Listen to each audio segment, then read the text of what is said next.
o essencial? É entender, aprender a ler a palavra ou aprender primeiro a lermos a nós mesmos? Eu acho que a primeira coisa essencial é ninguém encontra de fato Jesus sem que um de dois processos tenha iniciado. No fim serão dois básicos. Ou o indivíduo encontrou Jesus e se enxergou, ou o indivíduo se enxergou e encontrou Jesus logo, né? Porque senão ele fica doido, né? Então, você vê, por exemplo, Paulo encontra Jesus e se enxerga. Sim. Pedro se enxerga e encontra Jesus. Retira-te de mim porque eu sou um pecador. A autopercepção, todavia, que ele teve, foi gerada pela realidade sensível que ele teve de que ele estava diante do outro, do santo, do absoluto. Retira-te de mim que eu sou um pecador. Ele se enxergou aí.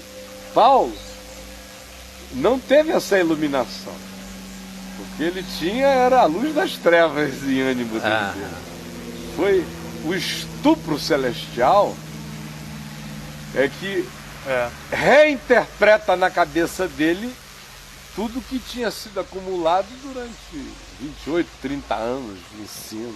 Mas ainda assim, Paulo não passou por um processo, né? Porque eu acho que esse ato imediato de Deus lhe trouxe um rasgo na existência realmente, que ele fez abrir o entendimento. No entanto, a gente o vê chegar em Damasco, ir à sinagoga e pedirem a ele para testemunhar, porque a primeira coisa que ele dá é um testemunho.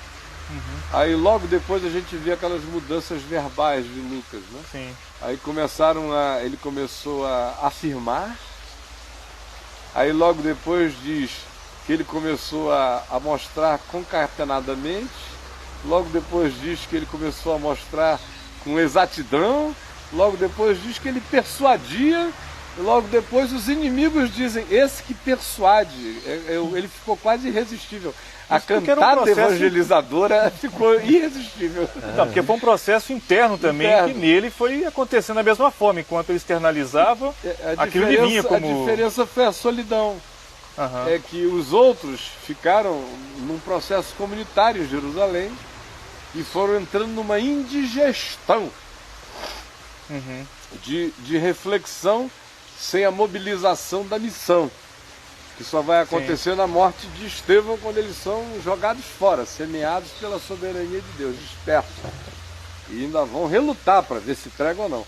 Paulo já é nascido com fórceps, como ele mesmo diz em 1 Coríntios 15, né? É trauma, nascido fora de tempo.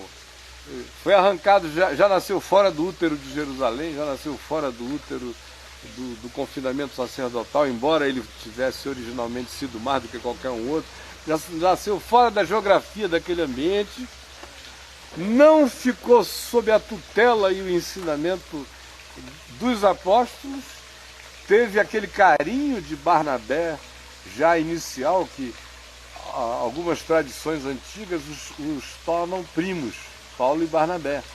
Não é? Ninguém pode afirmar isso porque não está dito na Escritura, mas são tradições muito antigas que os colocam nessa relação de parentesco. Mas depois ele diz, escrevendo aos Gálatas, que ele ficou 3 anos na Arábia, no deserto, na vida ermitona.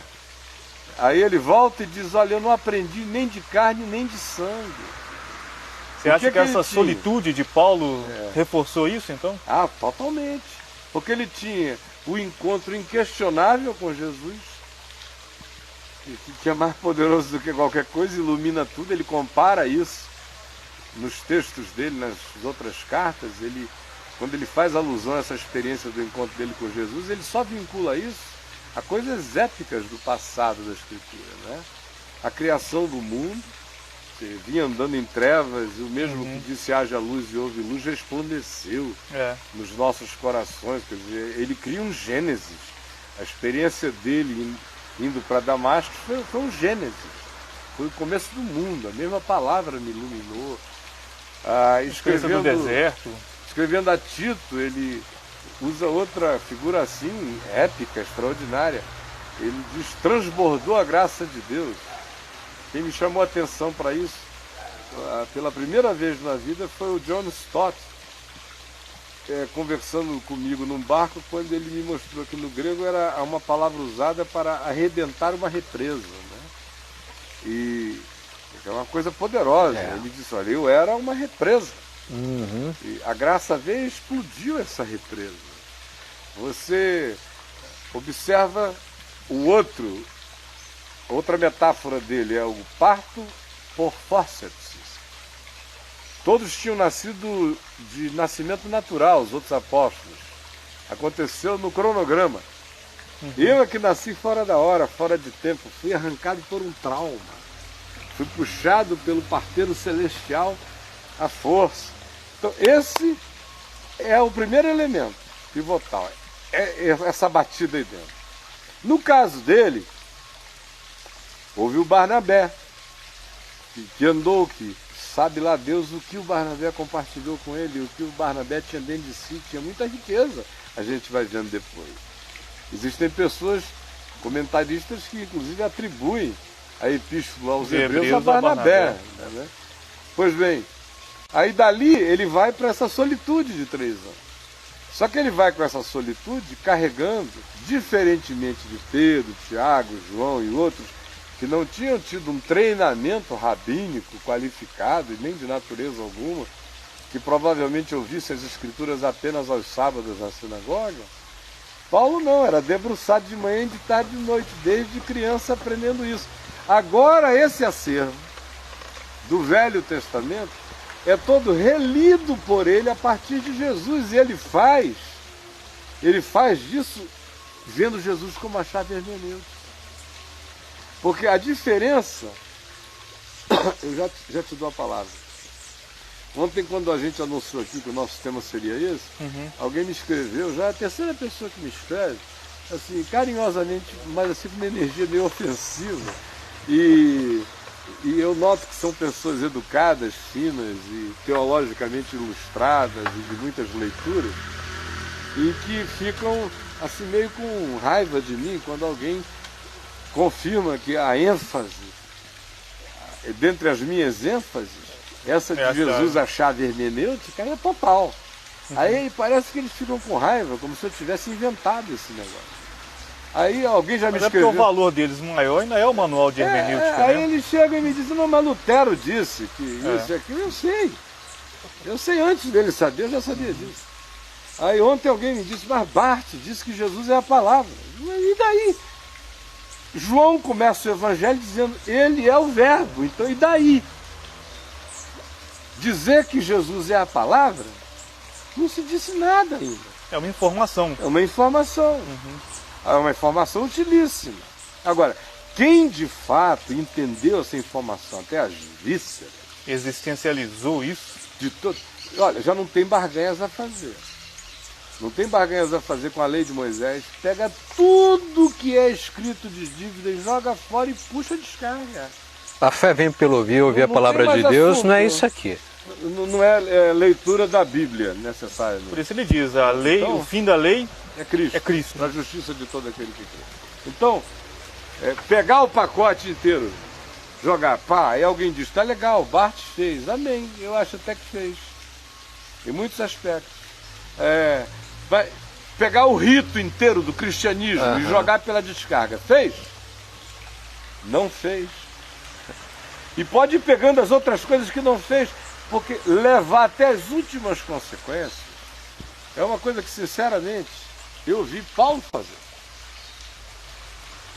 Quem discerniu que Jesus é a chave hermenêutica para a compreensão das Escrituras, mesmo que Jesus tenha dito que ele era, mas ficou na obscuridade do entendimento.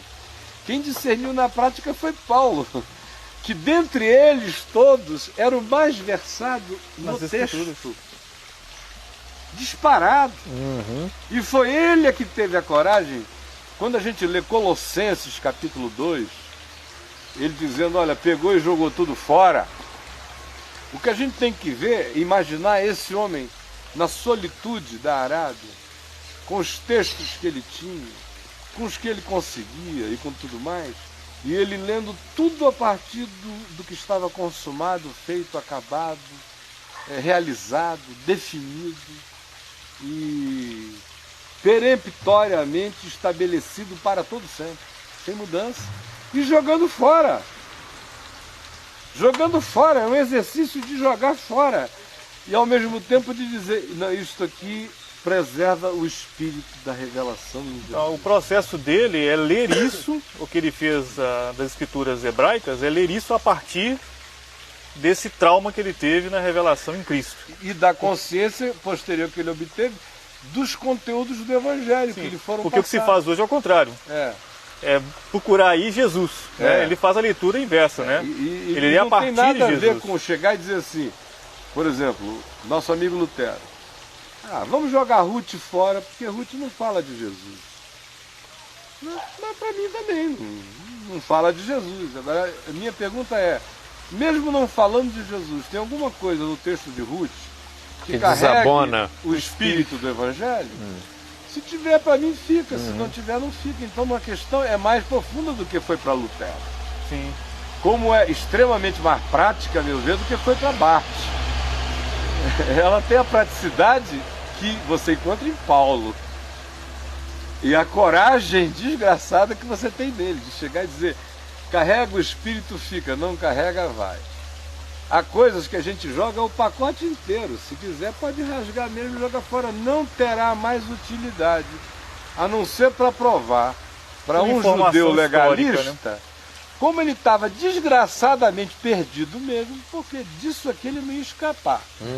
Agora, se fosse qualquer outra pessoa no mundo que não estivesse impressionada com isso aqui, o processo inteiro poderia seguir adiante a partir do Evangelho para frente, no coração de qualquer um.